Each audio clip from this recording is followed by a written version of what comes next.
안녕하십니까. 문해창작 시창작입니다. 오늘은 그 세 번째 시간으로요. 그 주제를 구현하다 시의 내포성입니다. 주제를 구현하다라고 하면 그 작품 속의 주제를 드러냄이 되겠습니다. 그 다음에 시의 내포성은 시 속에 어떤 의미로 쓸 것인가, 어떤 뜻으로 쓸 것인가에 대한 의미가 담기는 것이고요. 그래서 주제를 무엇을 담을 것인가 하는 것은 주제의 명확성이 중요하겠는데요.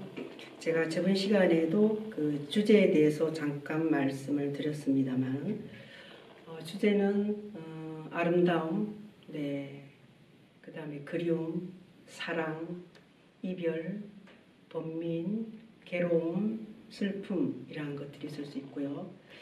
또 우리가 계몽계도적인 글과 함께 어떤 성찰적인 내용이 담긴 글로서 표현이 될 수 있겠습니다. 참고적으로 말씀드리자면 글을 쓸 때는 두 가지 방법적으로 출발을 하겠는데요. 첫 번째는 글에 대해서 어떤 주제를 미리 정해놓고 거기에 대해서 쓰는 방법과 그 다음에 어떤 사물의 현장의 모습으로 보고서 포착을 해서 표현을 하는 방법, 그게 두 가지가 있겠는데요. 첫째는 그 주제를 미리 정해놓고 할 때는 작가의 생각에 사견을 드러내는 것이기 때문에 어떤 작가의 사념의 정리가 필요합니다. 그래서 생각의 훈련이 필요하고 언어와 단어의 어떤 해석적인 정리가 필요하죠. 그래서 수필에서도 이와 같이 주제를 가지고 쓰는 방법도 있겠지만 시에서는 응축된 어떤 개념 정리가 필요하다고 하겠습니다. 그리고 두 번째 방법으로서는 어떤 사물에 대해서 표현을 할 때 그 현장에서 느낌을 그 응집된 생각을 관찰을 통해서 풀어내시면 되는 거죠. 그래서 두 방법 중에서 선택해서 그때에 따라서 쓰시면 되겠습니다. 그 다음에 사물의 특성 발견에 있어서 첫째, 사물과 언어 속에는 숨어있는 얘기가 있습니다. 그래서 관찰과 사고력을 필요로 하고요. 그 다음에 그 삶이 깃든 얘기는 시간과 계절을 통해서 분별하는 힘이 필요하고요. 그 다음에 그 존재의 깊은 뜻은 그 사려의 힘이 필요합니다. 그 다음에 묘사의 통찰력은 관찰력을 통해서 작가가 뚫어보는 힘이 있어야 된다고 보겠습니다. 그래서 이와 같이 시라는 것은 어떤 종합 인지작용을 통해서 감성적인 그런 조화와 함께 글로 탄생하는 것인데요.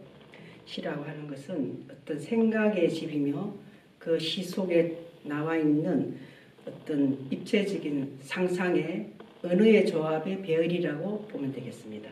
그래서 미술은 색채 에너지가 붓는 회화적인 예술인데 이렇게 시는 언어와 단어 속에 품어있는 공간 속의 에너지의 힘이 되겠습니다. 그 다음에 시의 전개에 있어서는 시의 전개에 있어서 구성력을 보면 전개라는 것은 풀어 헤쳐내는 거잖아요. 그래서 그 구성력을 보면 두 가지로 볼 때 시간차 흐름으로 순차적으로 쓰는 방법과 그 다음에 그 역행적으로 해서 미래를 쓰고 과거로 돌아가서 현재로 돌아오는 방법 이런 게 있는데 우선 그 시간차 흐름으로서 현재에서 미래로 보는 방법과 그 다음에 또 과거를 해상을 하고 현재로 돌아오는 방법 이렇게 있는데 이 두 가지 방법적인 것은 제가 그 제 시를 가지고 한번 예시적으로 설명을 해 보도록 하겠습니다. 시는 제목은 봄비 그대 오시렵니까 입니다. 봄비 그대 오시렵니까? 봄비 그대 오시렵니까? 오시려거든 새벽에 눈뜨는 씨앗을 밟고 햇살에 타오르는 불길 일게 하소서. 봄비 그대 오시렵니까? 여명이 숨쉬는 아침 얼굴에 희망의 잔영이 꿈으로 일게 하소서. 봄비 그대 오시렵니까? 내일을 걸고 사는 문턱에서 놓으소서. 보이소서. 오르소서. 물의 기둥에 매달아 놓은 무지개 색등, 우리 모두의 오색의 무지개 다리 물기둥으로 튼튼히 놓으소서. 봄비 그대 오시렵니까? 네, 그렇게 해서 이 시는 봄을 기다리면서 봄비를 기다리면서 쓴 시가 되겠는데요. 전체 사연으로서 첫째는 봄비가 오시는 걸 오는 걸 소망을 하는데 오시되 그 소망의 조건이 뭐냐면 새벽에 눈 뜨는 씨앗을 밟고 와달라는 거. 그 다음에 그 물의 이미지가 불의 이미지로 바꿔서 불길 이렇게 해달라고 했습니다. 그 다음에 두 번째 연에서는 그 아침 얼굴에 희망의 잔영이 꿈으로 이르게 해달라고 한 것과 그 다음에 세 번째 연에서는 그 문턱에서 놓으소서 보이소서 오르소서 하는 이런 점층적인 고조 방법을 통해서 뜻을 더 가미시키면서 고조시켰습니다. 그 다음에 마지막 사연에 가서는 한 행이자 한 년인 거죠. 네, 봄비 그대 오시렵니까? 하고 한 번 더 썼었습니다. 그래서 이것은 맨 첫 년에 첫 행에 나오는 그 부분과 끝부분을 한 번 더 썼어요. 이러한 시의 구성 방법을 수미 상관법이라고 합니다. 머리수와 꼬리 밑자 해서 서로 마주본다. 그래서 수미 상관법으로 표현을 해봤습니다. 그 다음에 또 하나의 시를 예시적으로 보면 여기에 현재에서 과거를 먼저 해상하고 현재를 돌아오고 미래를 지향하는 방법입니다. 그래서 이 시는 제목이 겨울앵두나무입니다. 겨울앵두나무는 그 꽃이 먼저 피고 열매가 나중에 맺잖아요. 그래서 마당에 있는 앵두나무인데 마당가에 피어있던 꽃이 환하게 피는 것을 아이들이 어릴 때 보고 무척 좋아했어요. 그래서 한 30년 지난 나무인데 제가 그 현관 쪽으로 옮겨와서 아침마다 차를 마시면서 관찰을 하고 감망을 하는 그런 좋은 꽃나무가 되겠습니다. 한번 낭송해 볼게요.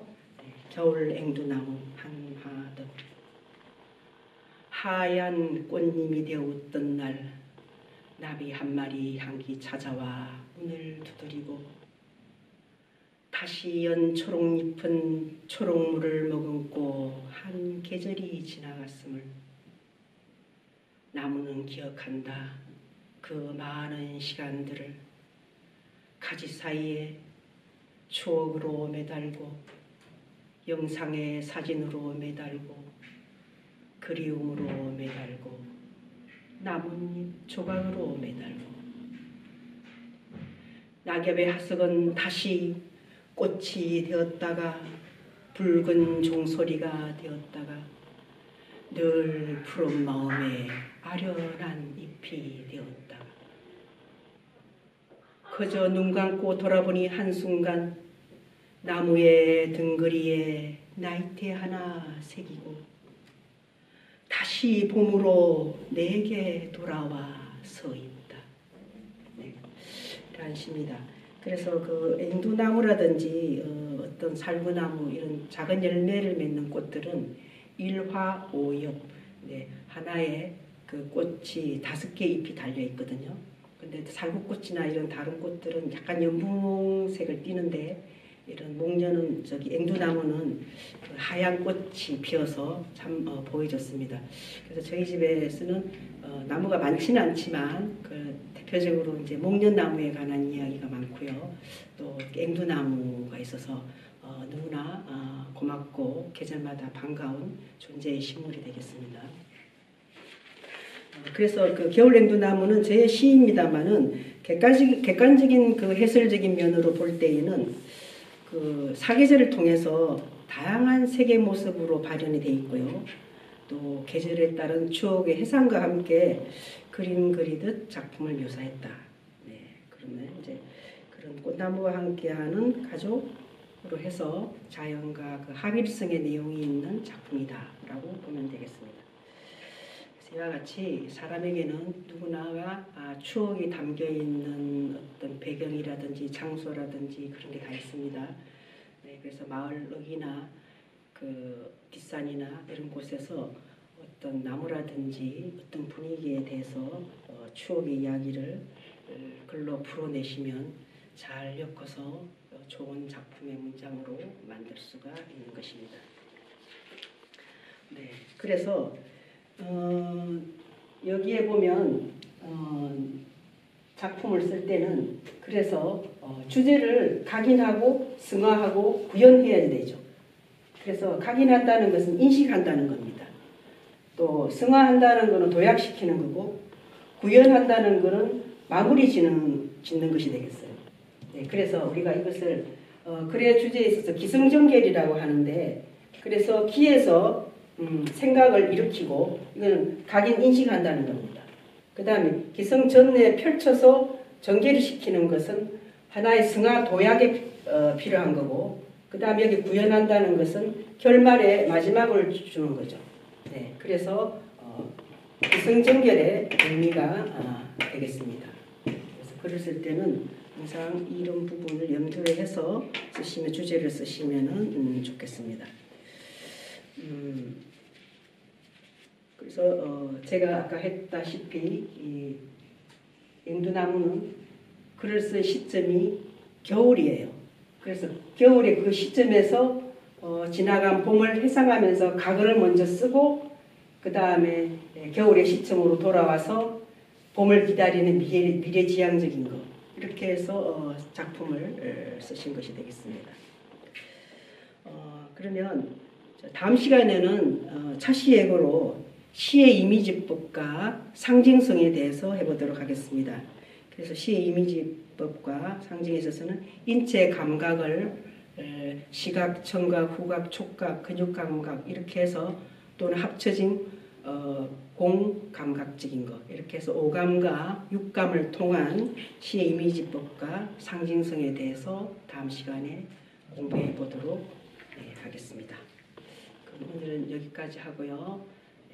시의 주제가 다양하게 있습니다만 그거를 잘 염두에 두시고 각 나름대로 의미가 지닌 그런 것을 작가가 나름대로 사념의 정리를 해주고 해석적인 정리가 필요하다는 거죠.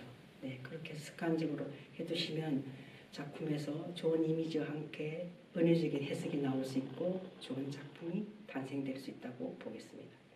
네, 그럼 오늘 여기까지 하겠습니다. 네, 감사합니다.